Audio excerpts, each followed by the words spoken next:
Hello friends, welcome to my channel. Friends, మా ఛానల్ని మీరు ఫస్ట్ టైం చూస్తున్నట్లయితే తప్పకుండా సబ్స్క్రైబ్ చేసుకోండి. పక్కనే ఉన్న బెల్ ఐకాన్ని క్లిక్ చేసి ఆల్ ఆప్షన్ని సెలెక్ట్ చేసుకోండి. ఫ్రెండ్స్, ఈ వీడియో చాలా ఇంట్రెస్టింగ్గా ఉండబోతుంది. తప్పకుండా చివరి వరకు చూడండి. ఇక స్టోరీలోకి వెళ్ళినట్లయితే శ్రీవల్లి రాత్రంతా ఒంటరిగా గదిలో కూర్చొని ఇక ఆ 10 లక్షల రూపాయల గురించే ఆలోచిస్తూ ఉంటుంది. ఒకవేళ బావ ఈ విషయం వాళ్ళ తమ్ముళ్ళతో చెప్పేస్తే మా గురించి నిజం తెలిసిపోతుంది. ఎలా తెలుసుకోవాలి అని చెప్పి ఇక శ్రీవల్లి చాలా కంగారు పడుతూ ఉంటుంది. ఇంతలోనే ఉదయం అవుతుంది. ఇక చందు గదిలోకి వస్తాడు. చందును చూసిన శ్రీవల్లి వెంటనే, అమ్మో, ఇప్పుడు నేను మెలకువతో ఉంటే బావ వచ్చి నన్ను ఆ డబ్బు గురించే అడుగుతాడు. నేను జ్వరం వచ్చినట్టు నటిస్తే 2 రోజులు ఆ డబ్బు గురించి నా దగ్గర తీసుకురాడు అని చెప్పి ఇక శ్రీవల్లి వెంటనే జ్వరం వచ్చినట్టు నాటకం ఆడుతూ ఉంటుంది. ఇంతలోనే చందు శ్రీవల్లి దగ్గరికి వచ్చి, ఏంటి శ్రీవల్లి, ఏం జరిగింది అనగానే అప్పుడు శ్రీవల్లి, బావా, చాలా జ్వరంగా ఉంది. రాత్రంతా జ్వరంతో బాధపడుతున్నాను. నువ్వు మాత్రం నన్ను ఒంటరిగా వదిలేసి నువ్వు మీ తమ్ముళ్ళ దగ్గర సంతోషంగా సరదాగా మాట్లాడుకుంటూ ఉన్నారు. కానీ నేను ఇక్కడ ఒంటరిగా దిగులుతో జ్వరం వచ్చింది బావా అని చెప్పి శ్రీవల్లి అనగానే ఆ మాటలు విన్న చందు, పద శ్రీవల్లి, వెంటనే హాస్పిటల్కి వెళ్దాం అని చెప్పి చందు అనగానే అప్పుడు శ్రీవల్లి, లేదు బావా, నువ్వు దగ్గర ఉంటే నాకు జ్వరం పోతుందిలే అని చెప్పి ఇక శ్రీవల్లి అనగానే అప్పుడు చందు సరే అని చెప్పి అక్కడి నుంచి వెళ్ళిపోతాడు. ఇక ఇంతలోనే ఉదయం అవుతుంది.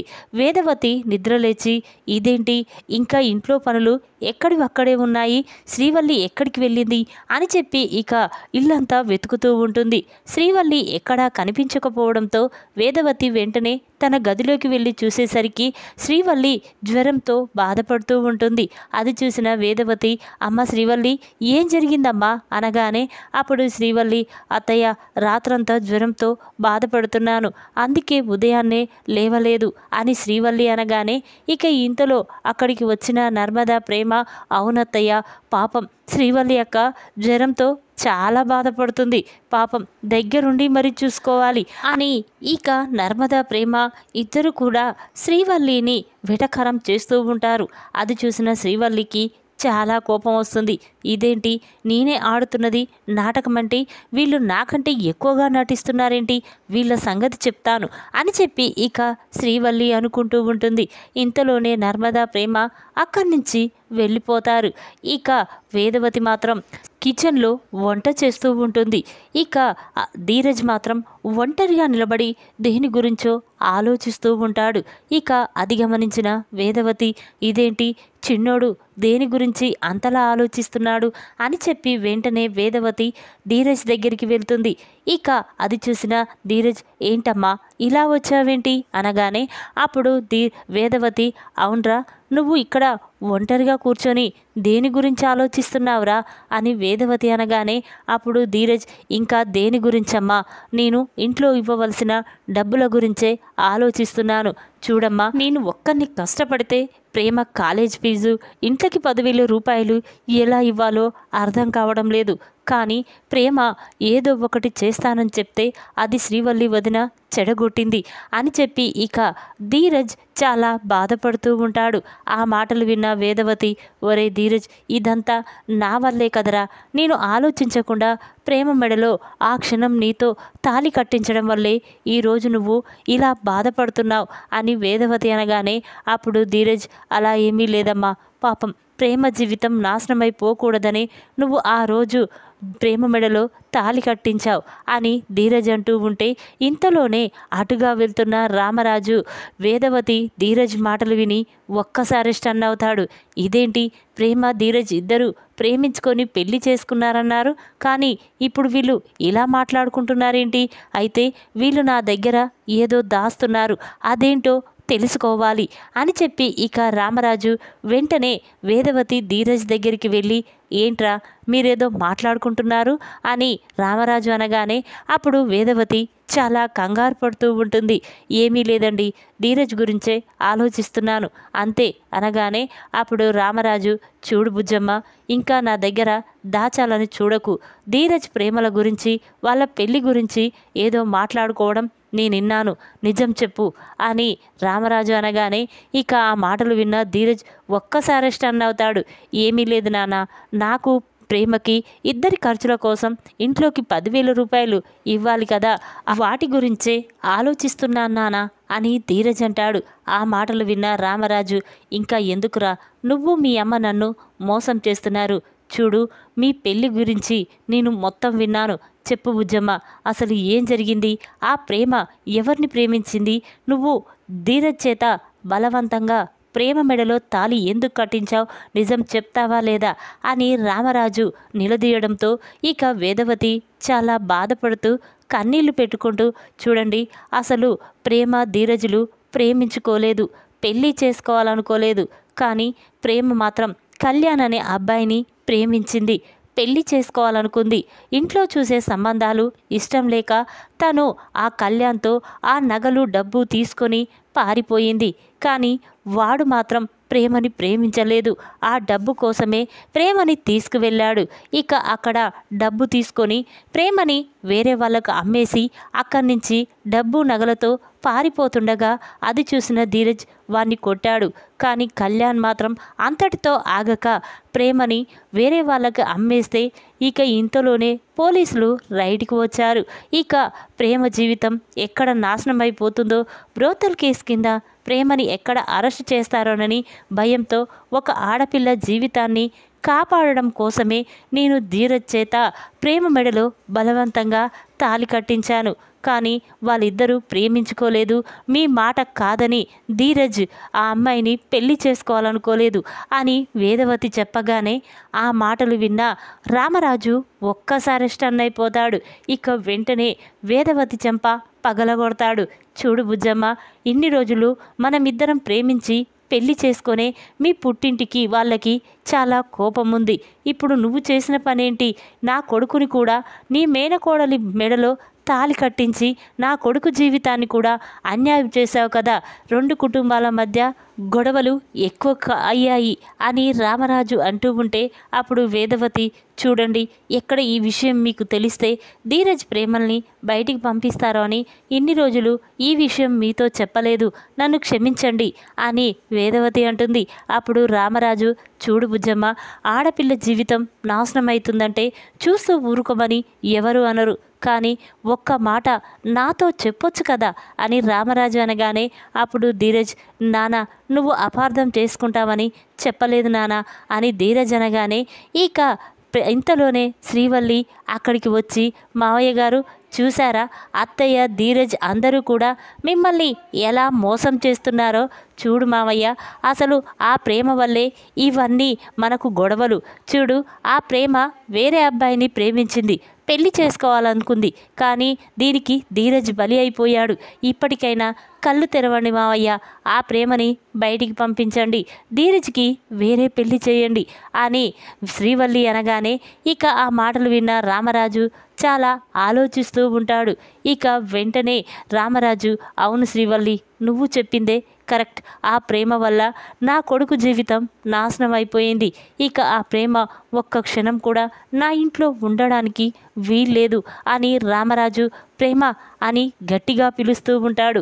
ఇక ఆ మాటలు విన్న ప్రేమ చాలా కంగారు పడుతూ అక్కడికి వచ్చి, ఏంటి మావయ్య, ఏం జరిగింది అనగానే అప్పుడు రామరాజు, ఇంకా ఏం జరిగిందంటావా, నువ్వు నీ అత్తయ్య కలిసి నా కొడుకు జీవితాన్ని నాశనం చేశారు కదా, పద అని చెప్పి ఇక వెంటనే రామరాజు ప్రేమ చెయ్యిని పట్టుకొని ఇక బయటికి లాక్కెళ్తూ ఉంటాడు. అది చూసిన వేదవతి ధీరజ్ ఒక్కసారి స్టన్ అవుతారు. ఇక ధీరజ్ మాత్రం, నానా వద్దు నానా, ప్రేమ ఏ తప్పు చేయలేదు, పాపం ప్రేమకి ఏమీ తెలియదు, అమ్మ మాట విని నేనే ప్రేమ మెడలో బలవంతంగా తాళి కట్టాను, ప్లీజ్ నాన్న ప్రేమని వదిలేయ్ అని ధీరజ్ అంటూ ఉంటే అప్పుడు రామరాజు, లేదురా, ఈ ప్రేమ గురించి తెలియక వాళ్ళ నాన్న భద్రావతి మన గురించి తప్పుగా అర్థం చేసుకుంటున్నారు, అదేంటో వాళ్ళకు కూడా తెలియాలి కదా అని చెప్పి ఇక రామరాజు భద్రావతి ఇంటి ముందు నిలబడి భద్రావతి సేనాపతి అని చెప్పి పిలుస్తూ ఉంటాడు. ఆ మాటలు విన్న భద్రావతి సేనాపతి బయటికి వస్తారు.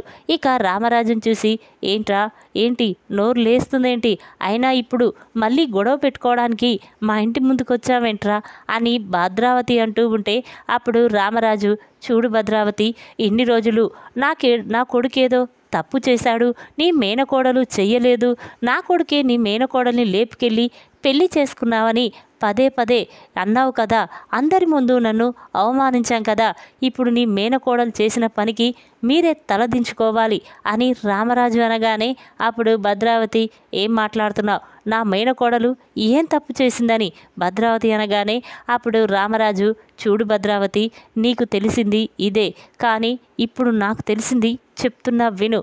చూడు, నీ మేనకోడలు నా కొడుకుని ప్రేమించలేదు, పెళ్లి చేసుకోవాలనుకోలేదు, వేరే అబ్బాయిని ప్రేమించింది, పెళ్లి చేసుకోవాలనుకుంది.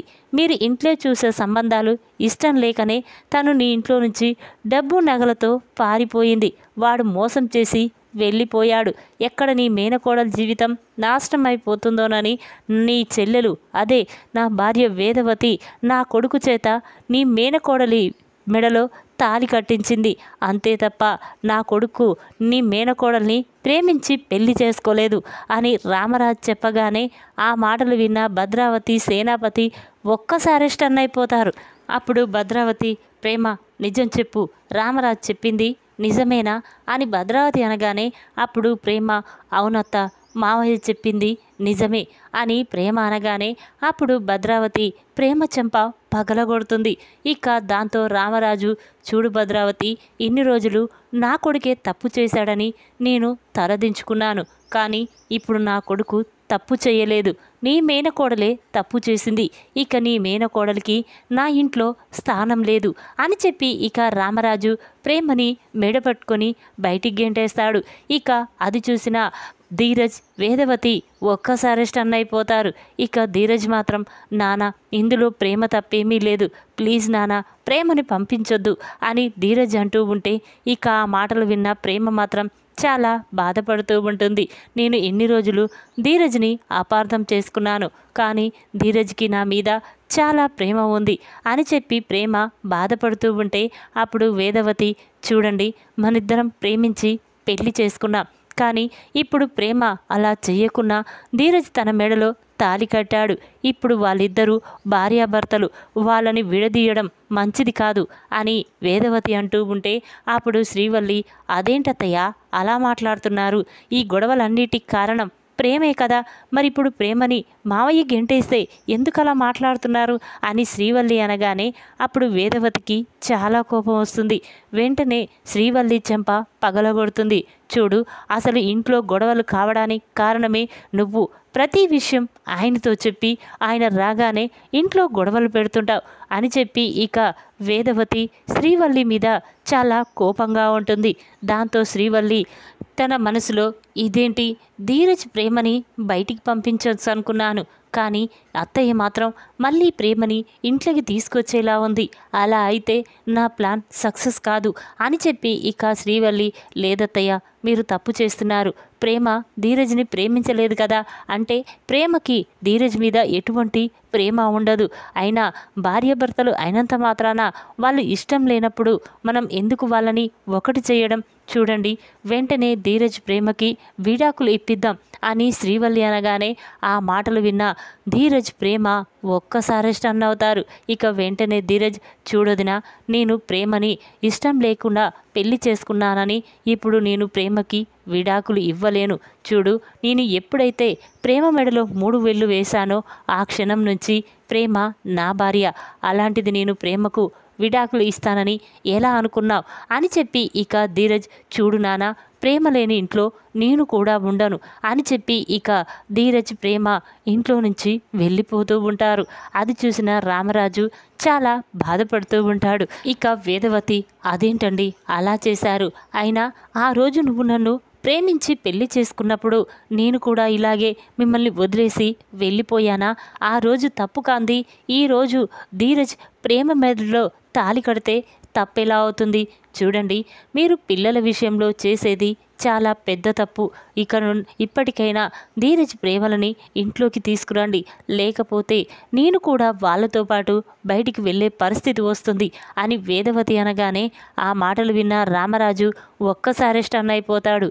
ఏంటి బుజ్జమ్మ, వాళ్ళ కోసం నన్నే వదిలేసుకుంటావా అనగానే అప్పుడు వేదవతి, లేకపోతే ఏంటండి, పిల్లల కష్టసుఖాలని తల్లిదండ్రులు చూసుకోకపోతే ఇంకా ఎవరు చూసుకుంటారు? మనమే పిల్లలని దూరం పెడితే వాళ్ళ పరిస్థితి ఏంటండి అని వేదవతి బాధపడుతూ ఉంటే అప్పుడు రామరాజు మాత్రం ధీరజ్ని వైపు చాలా బాధగా చూస్తూ ఉంటాడు. దాంతో వేదవతి మాటలు విన్న రామరాజు, ప్రేమ, ధీరజ్ లోపలికి వెళ్ళండమ్మా అని అనగానే ఇక చాలా సంతోషపడుతూ ఇద్దరూ కూడా ఇంట్లోకి వెళ్తారు. ఇక అది చూసిన శ్రీవల్లి మాత్రం చాలా కోపంతో రగిలిపోతూ ఉంటుంది. ఇదేంటి, వీళ్ళిద్దరిని బయటికి పంపించవచ్చు అనుకున్నాను, నెక్స్ట్ నర్మదా, సాగర్లను కూడా ఏదో విధంగా బయటికి ఈ ఇంట్లో నేను చాలా సంతోషంగా మహారాణిలా ఉండొచ్చని ఎన్నో కలలు కన్నాను, కానీ నా కలని మొత్తం అడియాస చేసింది అని చెప్పి ఇక శ్రీవల్లి చాలా కోపంగా ఉంటుంది. ఈ విధంగా ప్రేమ ధీరజులది ప్రేమ పెళ్లి కాదని తెలుసుకున్న రామరాజు వేదవతి చంప పగలగొట్టి ప్రేమని బయటికి గెంటేసిన రామరాజు. ఈ వీడియో కనుక మీకు నచ్చినట్టయితే లైక్ చేయండి. మరిన్ని వీడియోల కోసం మా ఛానల్ని తప్పకుండా సబ్స్క్రైబ్ చేసుకోండి. Thanks for watching.